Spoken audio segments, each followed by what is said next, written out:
সালাওয়াত বা দুরুদ শরীফের কথা এলেই মনে যেই অনুভূতি সবচেয়ে প্রবলভাবে জেগে ওঠে তা হলো ভালোবাসা। মানুষ যাকে সবচেয়ে বেশি ভালোবাসে তার জন্য সব কিছু করতে পারে। মানুষের ভালোবাসার প্রকাশ যদি আমাদের মুগ্ধ করে তোলে, তাহলে মহান আল্লাহ তাআলার ভালোবাসার প্রকাশ কেমন হতে পারে তা কি ভাবা যায়? নবীজি সাল্লাল্লাহু আলাইহি ওয়াসাল্লাম হলেন আল্লাহ তাআলার সবচেয়ে প্রিয় বান্দা।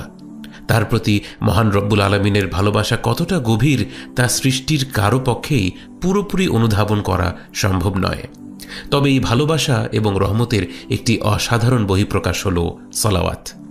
আল্লাহ তাআলা সূরা আহজাবে বলেন, ইন্নাল্লাহা ওয়া মালাইকাতাহু ইউসাল্লুনা আলান নবী ইয়া আইয়ুহাল্লাযীনা আমানু সাল্লু আলাইহি ওয়া সাল্লিমু তাসলিমা।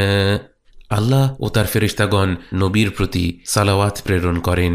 হে মুমিনগণ, তোমরাও তাঁর প্রতি সালাত ও সালাম পাঠাও।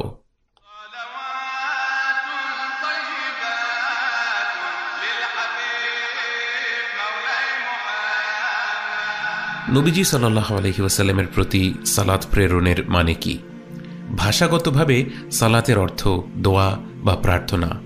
ইসলামে আমরা সালাত বলতে নামাজ পড়া বোঝাই, কিন্তু যখন রাসূলুল্লাহ সাল্লাল্লাহু আলাইহি ওয়াসাল্লামের ওপর সালাত প্রেরণের কথা বলা হয় তখন এর একটি পৃথক অর্থ রয়েছে। যখন আল্লাহ তাআলা বলেন যে স্বয়ং তিনি নিজেই নবীজি সাল্লাল্লাহু আলাইহি ওয়াসাল্লামের ওপর সালাত প্রেরণ করেন, এর অর্থ হলো তিনি তাঁর হাবিব সাল্লাল্লাহু আলাইহি ওয়াসাল্লামকে